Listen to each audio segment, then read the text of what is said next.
What's good, everyone? OJ here. Welcome back to another video. Today we've got a ton of great Nintendo Switch and RPG news to go over, guys. It is packed. But before we get into that, please make sure you hit that like button, subscribe if you're someone new, click that notification bell, and catch our videos pretty much every single day, 7:30 a.m. Eastern time, right here on PlayerEssence. So let's go ahead and get right into it here. And we're starting off with Final Fantasy 16, the development delayed by almost half a year, but we've got new information coming early next year. This is a direct message from the producer of Final Fantasy 16. So Final Fantasy 16 producer Naoki Yoshida has published an update on the game's development, announcing that complications stemming from the ongoing COVID-19 pandemic have delayed production by almost a half year, and confirming that the next big information reveal is planned for spring 2022. So here is the full message here, because we've got a lot to talk about this. Greetings, everyone. When last we spoke, I promised I would have more information on Final Fantasy 16 sometime later in 2021. However, I regret to inform you that I will be unable to keep that promise, as complications stemming from the ongoing COVID-19 pandemic have delayed the game's development by almost a half year. As the latest addition to the Final Fantasy series being developed for the PlayStation 5, Final Fantasy 16 has amassed a sizable team composed of talented creators from around the world. However, in an effort to offset the effects of COVID-19, we've had to decentralize that workforce by permitting staff to tackle their assignments from home. This has unfortunately hampered communication from the Tokyo office, which in turn has led to delays or in extreme cases, cancellations of asset deliveries from our outsourced partners. That said, we have spent much of 2021 addressing this issue and hope to see its impact to a minimum by the new year, allowing us to better focus on the tasks at hand, increasing graphic resource quality, refining combat mechanics, fleshing out individual battles, putting the finishing touches on cutscenes, and conducting overall graphical optimization.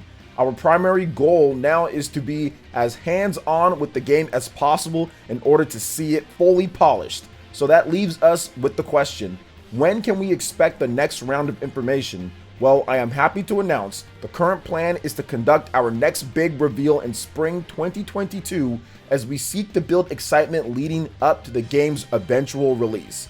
I deeply apologize to all of those who have been looking forward to learning more about Final Fantasy 16, and thank you for your continued patience while we focus our combined efforts on development. People were wondering if Final Fantasy 16 would even make 2022. I mean, we've been waiting for new information on this game, and I wasn't so sure that it'd be a 2022 game. And now that we have this information here, I'm also kind of doubling down. I'm not so sure if it's going to be a 2022 game. And another thing that you also have to consider, outside of everything that he just stated here, the current chip shortage right now is not favoring Final Fantasy 16. This is a huge game, looks like a very expensive game, looks like a game that's definitely going to take some time to make, and you probably want to sell millions upon millions upon millions of copies. Now, the difference with Final Fantasy 14 or Final Fantasy 15, for example, those two games had huge install bases to launch on, whether it's PC, PlayStation 3, PlayStation 4, PS5, whatever the case is. You can combine all of them. Also, that was with Final Fantasy 14 on the PC and all that. But Final Fantasy 15, that also had a sizable install base, and it was also multi-platform as well. This is not the case now with just PlayStation 5. So I think that if you look at the current situation right now, especially with the chip shortage that's going on, I think it would be kind of crazy to launch this game, in 2022, because the chip shortage might not be much better than where it's at right now at this point. I mean, we have so many people that are scrambling, trying to even get a PS5. Heck, even in Japan, where the PlayStation brand obviously isn't as popular as it once used to be, people still can't get a PS5 normal. Like, Sony is shipping so small amounts of units to there. And I know that this game predominantly is going to sell in the West, the US to be exact, but at the same time, it would be kind of nuts to release this game in 2022 if it wasn't completely fully ready, first and foremost, but also the chip shortage wasn't even better. I mean, people also here in the West want to play the game too, but if you can't get a PS5, this is definitely going to be a waste, and it's going to hamper sales considerably. So I think that if you combine the issues that they're having with the development when it comes to the COVID-19 pandemic Also, with the chip shortage, it makes sense to put this out there now, so there's not expectations that this game is going to launch sometime in 2022 with a September release or November release or something like that. It definitely seems like they're going to give themselves a bit more time and stretch that probably into 2023, and maybe by then, not only will the chip shortage be good, but they can also fully polish the game up to where it needs to be polished, considering how huge this game seemingly is based on all their worldwide partners. So it's definitely something that Square Enix is going to have their work cut out for them, but at the same time, I feel that they are up to the task. They're being transparent when it comes to this, and I like that. I mean, they did announce the game a bit early. Maybe they shouldn't have done that because the COVID-19 pandemic was kind of going on while they did announce this. I know that was like a Sony thing. They really wanted to announce it at one of the presentations, hype up PlayStation 5, and I get that. But at the same time, now you look at what's going on at this point, you know, so it's taking quite some time. But hey, it is what it is. These type of things happen in development.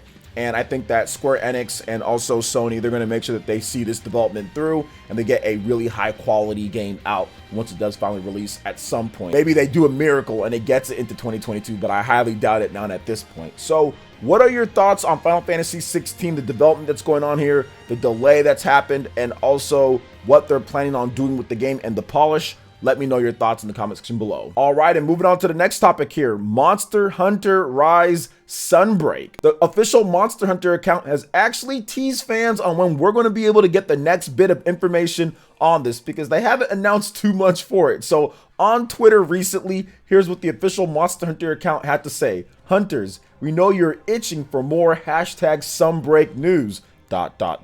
Stay tuned. ...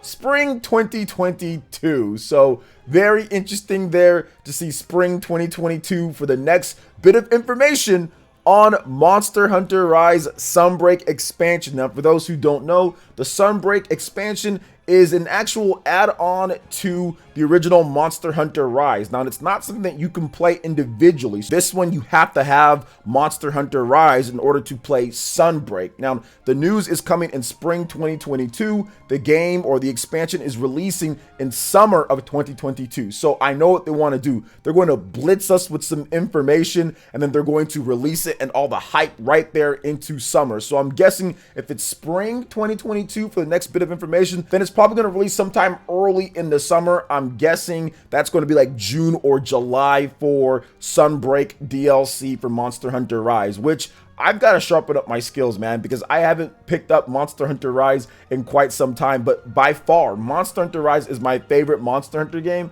and I've played almost all of them. I've played so many of the Monster Hunter games, but I've never been hooked to any of them. I never put more than like 20 or 30 hours into any Monster Hunter until Monster Hunter Rise came out, and I put so much time into that game. I know I put like 60 plus hours, at least so much time for me, at least when it comes to Monster Hunter, because I'm not as big of an online player or anything like that. But it was cool that you could play the game single player and enjoy it then too, then also kind of go seamlessly into the multiplayer, which works very well. You can also play with your friends very easily. There's a lot of different weapons to collect, a lot of different monsters to slay. It's a ton of fun. Plus they continue updating the game and adding new things in, so they've done a great job with it. So I'm guessing that Sunbreak is even going to top what they've already done, which is very impressive. So what do you guys think about Monster Hunter Rise Sunbreak? The next bit of information coming spring 2022. What are you looking forward to the most? What do you feel that is most exciting about it based off of that teaser trailer that we got at the Nintendo Direct? Let me know your thoughts in the comment section below. All right, and moving on to the next topic here, guys. We've got a brand new info drop and also story trailer for Triangle Strategy. I'm telling you, this is going to be one of the best games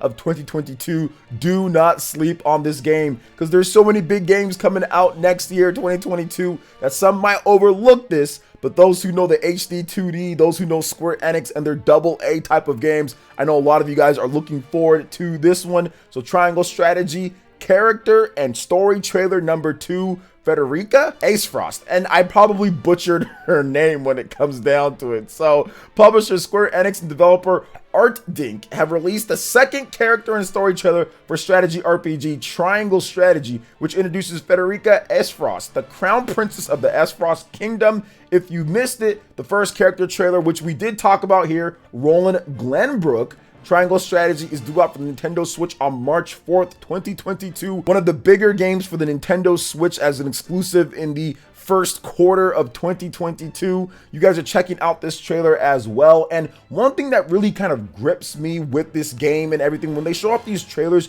it just shows the dynamicness of the story. There is so much tension, so much built up. I would just say, I don't know, it's hard to explain, because when I played that demo, there was a certain feeling that I would get when I was making decisions and how they actually let you go through the narrative. The fact that you kind of have your choice to kind of say, hey, I'm going to affect this character's decision one way or another way, or we're going to do this or we're going to do that. I mean, I loved how it was set up. It was very unique. It almost made me feel like a weird type of Mass Effect or something like that, like a HD 2D Japaneseified Mass Effect with some of the decisions and stuff like that, and how there has to be like a vote and like the whole scales and everything. Everything is just so uniquely packed into this game to where it makes not only the combat fun, but also outside of the combat and making those decisions fun and fluid and also really involving as well. So man, I am excited for this one here. I think that there's going to be a lot of great character development in this game, a great story, and of course plenty of replay value, because you're going to be able to say, okay,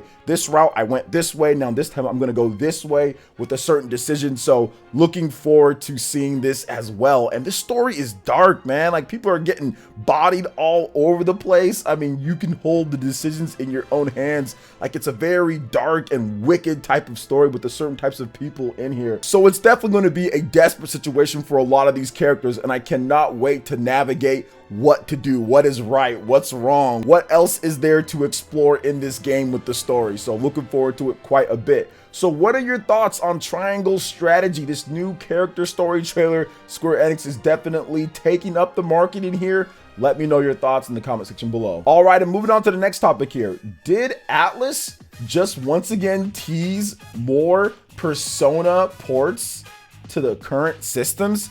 I definitely think that is going to be happening based off of what Kazuhisa Wada in the second creative department from the Persona team had to say recently in a 2022 ATLUS Outlook. They always do this each year. At the end of the year, they'll talk about their keywords, what they're looking forward to, kind of what games that they're going to play, even outside of their own games that they're working on. And this man right here, first of all, he has fantastic taste, because he actually picked Shin Megami Tensei 5 and also Metroid Dread as his top 2 games of the year. So this man knows what he's talking about. He has that good taste in games, but it also seems like he has that good taste important over some of the games that people are going to want on the current platform. So Kazuhisa Wada is a creative producer and chief director of the Persona team. After working on the Persona dancing series, he released Persona 5 Royal in 2019. So here were his keywords for 2022, Persona's 25th anniversary. So that's one thing right there. That's the start of the tease. And let's go ahead and get into the next part of it right here. Aspirations for 2022. As we work on various projects simultaneously, I would like to keep in mind flexible thinking and decision making, responding to changes as they occur without wavering from the goal. It's hard to see years ahead in the future, and right now our priorities are shifting from speed and timing to certainty and maximization. The key is to be optimistic and scramble through any obstacle that is pushing against you. That is great, like life goals. I feel like this guy could be like a life goal coach. I mean, I think that ATLUS is in good hands, you know, when it comes down to it. And I see that the change is already happening there. You see what he said at the beginning, because I love his words here. It shifted from speed and timing to certainty and maximization. What are you going to do to maximize what you have, to maximize your work talent? Don't just rush out something to rush out something. Maximize it. Make sure that you're certain on what you're doing and get the most and best out of your team by also taking into consideration what's going on, what your release schedule is. So I love what he had to say here, and I think that that's the goal. Don't rush stuff out. Make sure that it's maximized. Make sure it's the best that you can get it out, so when it does come out, it is something that fans really do love. So very good words from Mr. Wada here. Now let's go ahead and talk about the next thing here. Following the release of Persona 4 Golden for Steam, we'll be releasing a remaster of Persona 4 Arena Ultimax in 2022. Of course, we are steadily working on new things, but for the Persona series, I think it's also important that as many people as possible around the world can enjoy the series through a variety of media, including past titles, events, and collaborations. The 25th anniversary of Persona will continue to go on, so please stay tuned. I want to go ahead and make sure that I rewind, back it up just a little bit there. He says, including past titles. So I think that right there just goes to show you that, yeah, he's teasing what's going on. Now here on PlayerEssence, we reported a few times on some different games coming over. Persona 3 has been rumored. Also, Persona 4 has been rumored for modern systems. Both of those for PlayStation 4, Nintendo Switch, and also PC. So Persona 4 is already on PC via the Steam. So I'm guessing that Persona 4 for systems, PlayStation 4, Nintendo Switch, and also Persona 3, that would be the big one, right? That would be something that we don't really know about at this point. Persona 3 being remastered or being re-released for the current systems as well. So I think that right there, he's teasing it. It's definitely going to happen at some point. I can definitely see Persona 3. I know they talked about Persona 3 Portable or the Persona 3 Fez, one of those two. Maybe it's a combination. Maybe they remaster and kind of mix it together. Then of course Persona 4 Golden, that would be the one that everybody wants to see on the Nintendo Switch and also on PlayStation 4, PlayStation 5. So we'll see what happens with that. But yes, like Persona is coming. I still feel that Persona is coming to the Nintendo Switch. Finally, we have another mainline regular game. I guess you can say Persona 5 Strikers, as that's a sequel to Persona 5, but at the same time, something that's in the traditional turn-based combat. Persona is finally coming over to the Nintendo Switch in 2022, in my opinion, at least. I think that ATLUS has seen what's going on, right? They've seen what type of money that they've made with Persona 4 Golden on Steam, and I think that once they saw that, they also wanted to make sure that they got a number of other things out. But if you've noticed, they've been releasing a ton of Switch ports recently, right? We've got Persona 5 Strikers, we got Shin Megami Tensei 3 Nocturne HD Remaster, we got a brand new game with SMT5. Catherine Full Body was last year. They announced 2 games within a span of like a month or so,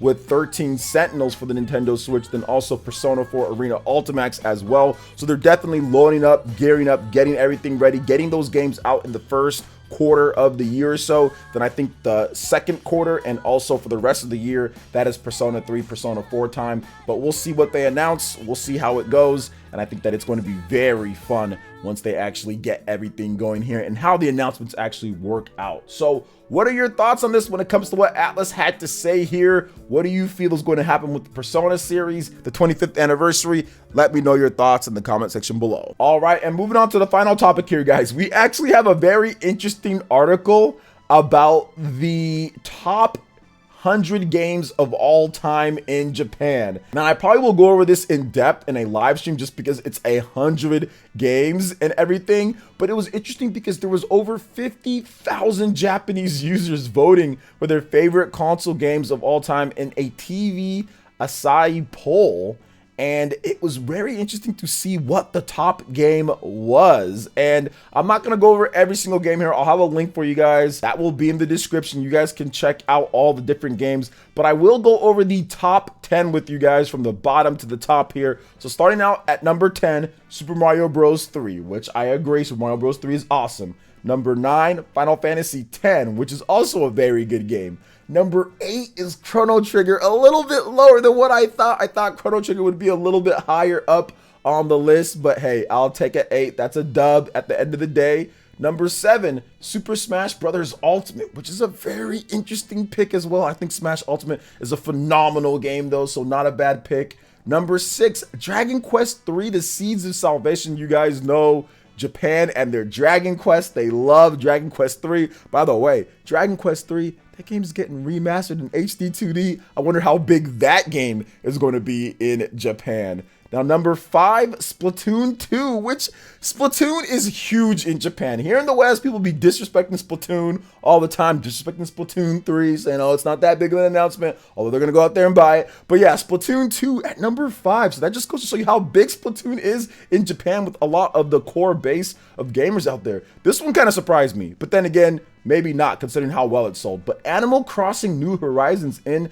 at number 4. Number 3, Final Fantasy VII. Okay, so Final Fantasy VII being number 3, I get that completely. And it looks like it's the original Final Fantasy VII, not Final Fantasy VII Remake. So let's make sure that we just get that. So Final Fantasy VII on the PlayStation 1, which that was a revolutionary RPG. So I have no problem with Final Fantasy VII being number 3. The number 2, Dragon Quest V.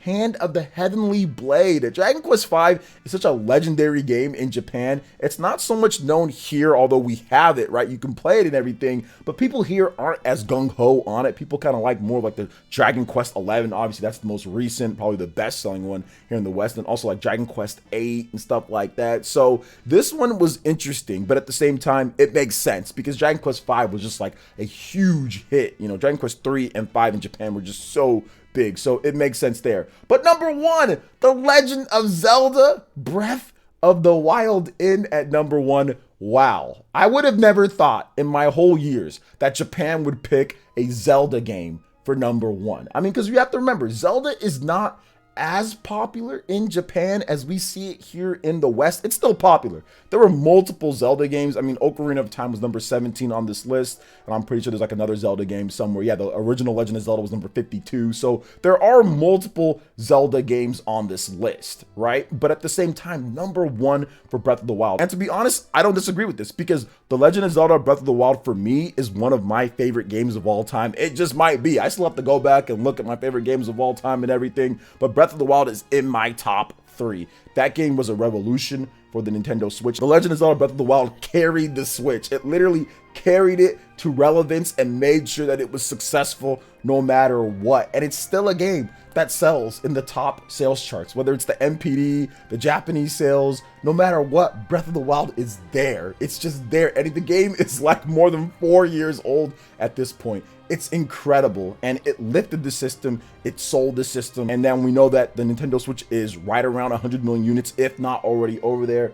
Without Breath of the Wild, you don't get there, so it makes sense to me. Breath of the Wild is an incredible experience, a very different experience from what you'd expect from Legend of Zelda, and at the same time, so much fun with what they did with the game. So I understand it, I get it, and yeah. Top 100 games there. You guys can check out the link in the description. I'll have a live stream if you want to watch the live stream on video in demand where I talk about the whole top 100. So what are your thoughts on this, guys? When it comes to all the different topics that we discussed here, let me know in the comment section below. All right, guys, that wraps it up for this video here. Thank you so much for watching. I do appreciate it. Please make sure you hit that like button, subscribe if you're someone new, click that notification bell, and we will see you for the next video.